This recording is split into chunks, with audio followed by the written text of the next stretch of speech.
Hi, I'm Morgan, digital marketing professional here at Life Marketing. I've spent years working with small businesses in every industry to run ads on Google. I've learned a lot along the way, including what not to do, and I'm really excited to share with you my guide to Google Ads for beginners in 2021. I also have other videos on other digital marketing topics that might be interesting to you. If you want to learn more about digital marketing, be sure to subscribe to our channel and turn on notifications so you don't miss out on our new videos or when we go live. All right, let's get started. I'll see you on the inside.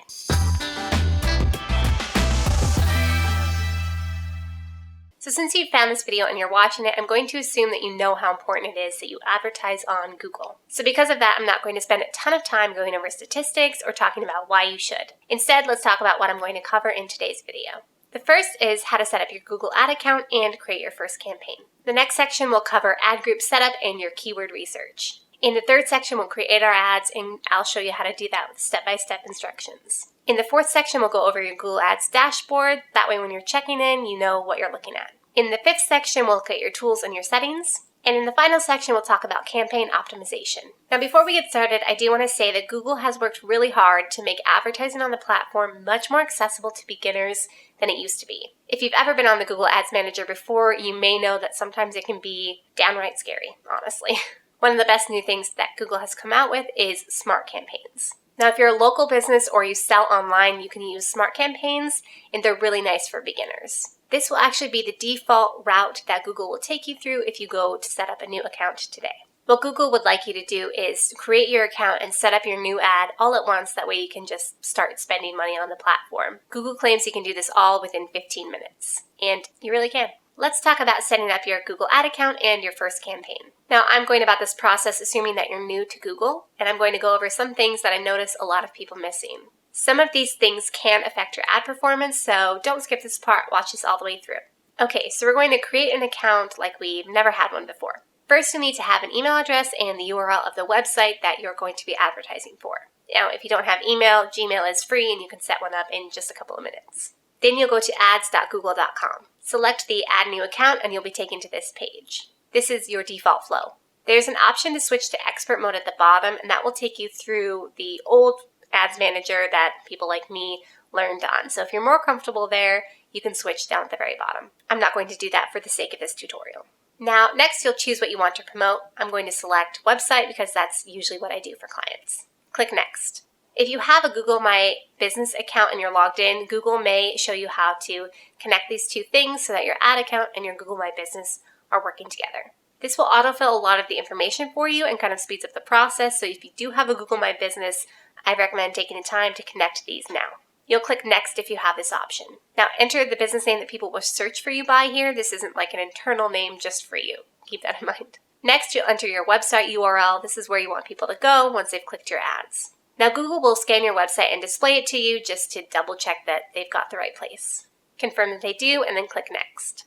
If Google doesn't detect Google Analytics on your website, they'll give you the option to set that up now. I'm going to skip this for now. You'll get this prompt if you skip it, reminding you that connecting Google Analytics is a wise decision and is essential to your ads.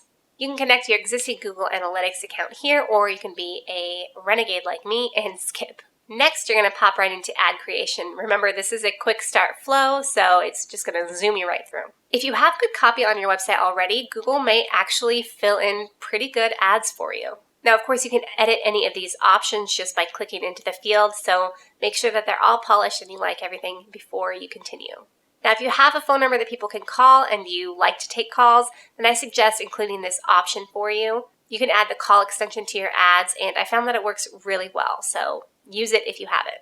Next, you'll select the keywords that you want to trigger this ad. If you see some autofill that you want to remove, you can just click this little X blob next to it. And you can add new keywords by choosing from the suggested list or clicking New Keyword Theme. Whatever keywords you use here, you want to make sure that you used in your headlines and your descriptions in the previous step for your copy. So if you didn't do that, go back and add those keywords in places where they make sense. You can change your advertising language here. You can also add negative keywords after this setup. I like to add negative keywords for things that it doesn't apply to. For example, if I'm selling prom dresses, then I would add negative keywords for rentals. And if my prom dresses were very expensive, then I would add negative keywords for things like affordable or cheap or sale.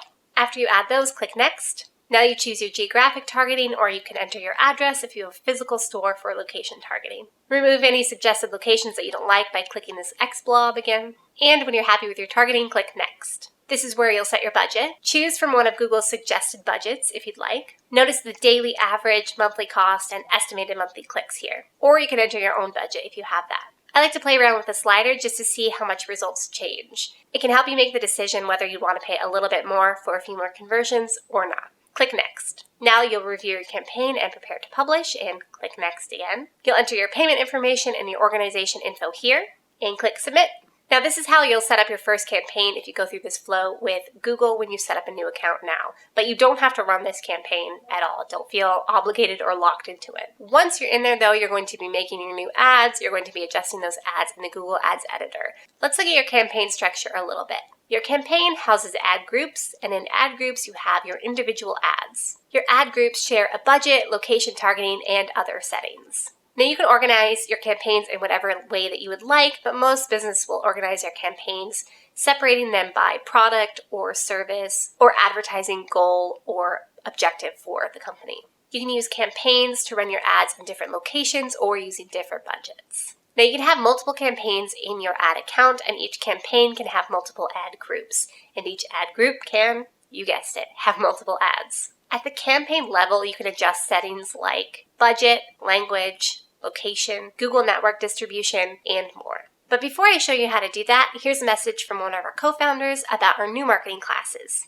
Here's Sherman. Hey, we just helped a small business make over $1.5 million through Facebook advertising. And after managing millions of dollars in ad spend for thousands of different small businesses, we have decided to give away everything we learned to you in a special program. If you want to learn the blueprint to success, the best practices from some of the fastest growing companies in the world, and all of the different tools you will need, then sign up for our social ads training program today. Let's click into the Campaigns tab and take a look around. You'll land on this dashboard with a line graph, a bunch of columns with various analytics, and some campaign information. Let's walk you through how to create a new campaign. Click the blue plus button, choose your campaign goal. This is whatever your main goal is, and you should keep this pretty simple.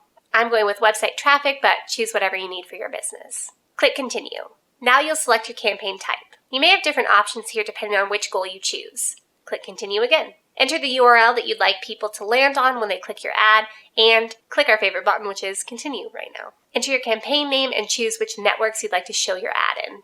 I would check both here. Expand to show more settings by clicking here. Now these are all optional. You can set start and end dates if you would like and add your tracking URL, which again is optional. Here's where you also would choose dynamic search ad settings and set your ad schedule. Select your locations here.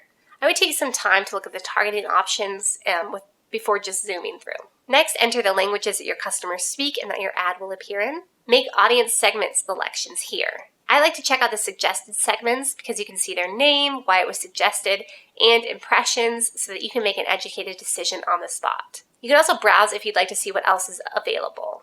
I found some really good audiences this way. Google recommends that you choose observations, so I like to leave that there. Next, you'll set your budget and your bidding preferences. Click Show More Settings to see your conversion settings and your ad rotation settings. I usually like to show best performing ads to get the most out of the budget and the creative. This is optional, but I recommend it for you. Add your ad extensions next. Don't skip this step, it's really important. For your extensions, I recommend that you add and set up at least the site link, call out, and call extensions. You can always add more than this, but I would start with those as very basics. You'll add more with the blue plus button at the bottom. Click Save and Continue, and now we're ready to set up the ad group.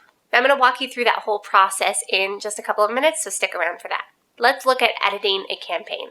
After you've got a campaign set up and created, you will need to make changes to this as your advertising goals change, as you learn more about your audience, and as your budgets change.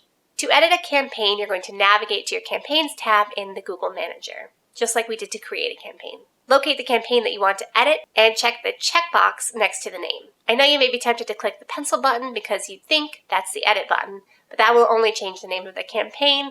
You won't actually be able to add any details. I don't want to admit how many times I still try to click that pencil button. Once the campaign is highlighted, you can select the Edit dropdown. These are your available options when you do. You can copy, cut, and paste campaigns. You can enable, pause, and remove campaigns. You can change your budgets. You can change your bid strategy. You can change your conversion settings. You can add to a campaign group. You can create an automated rule, and you can edit your targeting. You can also add a label and a no NC auction insights. I'm not going to go over these today since they're a bit more advanced, but if you'd like to see advanced Google Ads, let us know in the comments. Let's move to your ad group setup and your keyword research. Now, there's a certain format that you want to follow when you're setting up your ad groups. You want to go into your new campaign with an idea of how you want to organize your ads because you don't really want to be reorganizing or shuffling things later on. You'll find out why that's a bad thing in a minute. Let's look at some best practices for your ad groups. First is you want to give your ad group a specific theme, product, or topic. This just helps keep me organized and know exactly which keywords are working and not working. The second best practice is don't reorganize your account structure later if you can avoid it. This can cause you to lose data that you worked really hard to collect, and it can set you back in your advertising. So you really want to go into this with a good strategy beforehand.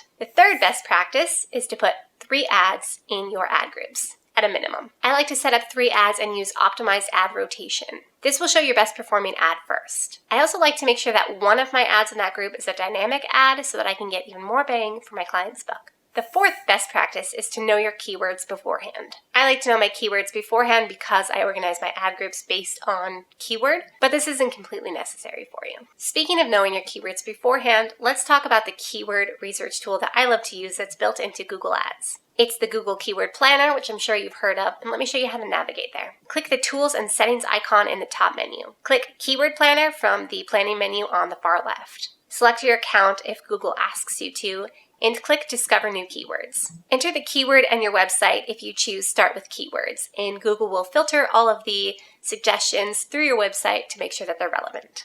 If you want to start with your website, you'll just put your website URL and Google will scan that for ideas. You'll click Get Results. You'll see results with average monthly searches, competition, cost, and whether it's already in your account or not. Click Next to a term to add it to an existing campaign or a plan, and choose which version of the keyword you want. Click Add Keyword to create your plan or add it to an existing campaign. Next, let's look at how to set up your ad groups and add your keywords. Continuing from our ad group creation window, we'll see that we're working on a responsive search ad. Scroll down to complete the setup. Enter the final URL and enter your headline options. Google's really good at suggesting some. You'll just want to make sure that you include the keyword in your headlines at least once. Make sure that you watch the ad strength window to the right because that will tell you when you're getting a really good ad and when your ad still needs some work. Next, fill in your description. I recommend maxing out the character count and available options in both headline and description.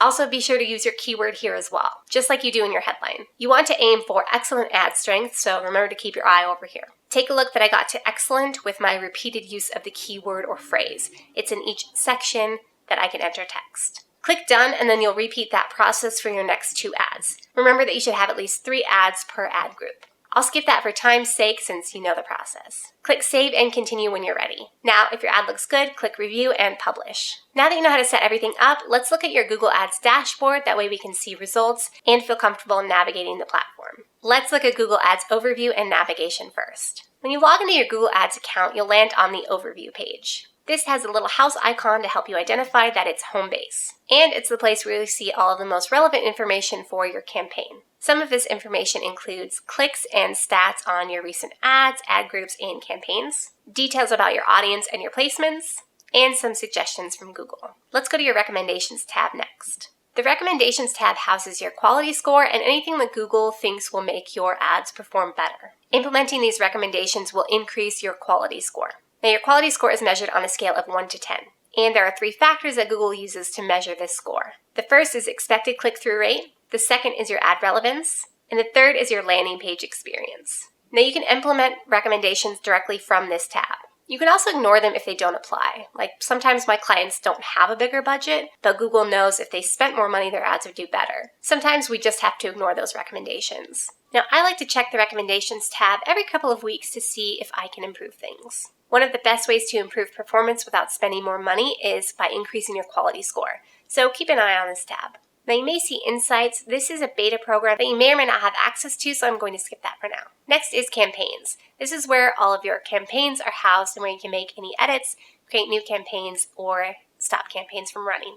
I covered that in more detail earlier, so I'm going to breeze right through this one. Next is your ad groups. This is where you'll create your ad groups, edit your ad groups, manage them. Ads and extensions is where you'll manage all of your ads, creating new ones, monitoring their performance, and editing. Videos will house all of your video campaigns that are going to be showing on YouTube and elsewhere, where you can see video on Google properties. Landing pages shows you what pages on your website visitors are landing on or visiting, and the analytics around those visits, what users are doing, and how they're spending their time on those pages. Keywords is where you will manage your keywords and check the performance of each of them in your campaigns. Audiences lets you look at audience segments and demographics for the people that are clicking. It's great to check to make sure that your expected audience is actually matching your realistic audience. Placements shows you where your ads are being shown across Google properties, including any exclusions. Click in Settings to find extras for managing your campaign and account. Let's get into tools and settings.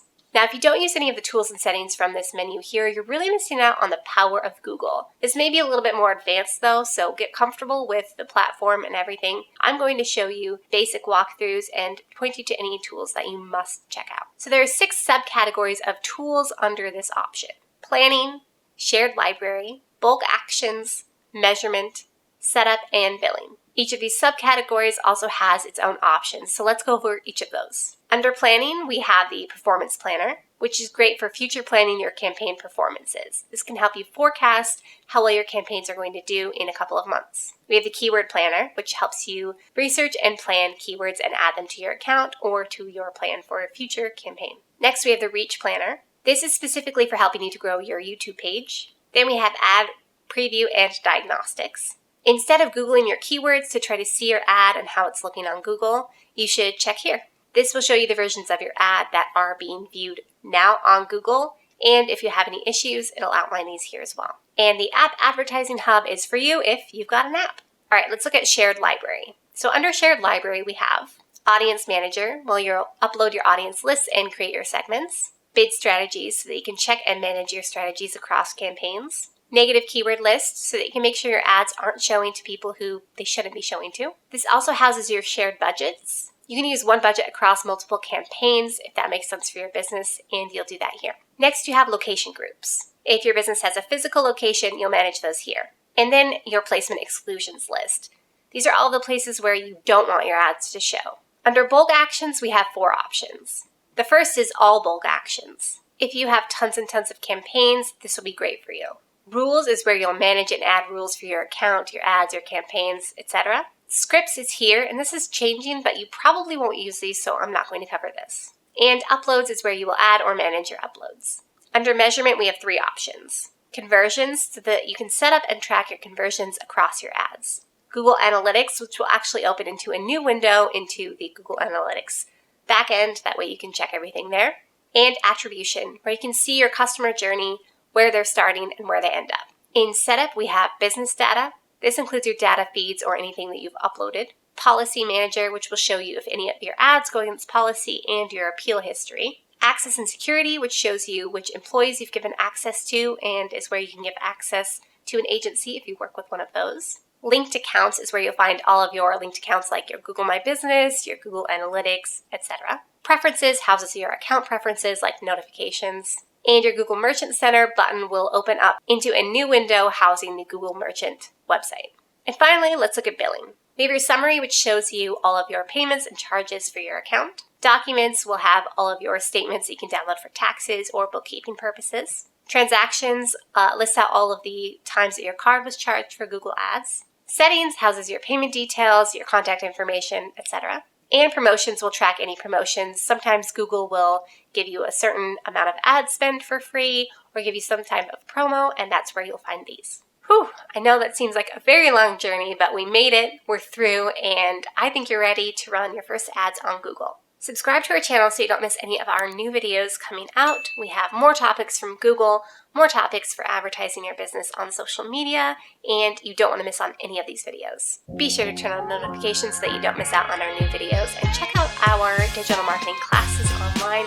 I think you'll really like those. Thanks so much for watching. Let me know if you have any questions or specific topic recommendations or specific topic requests for future videos.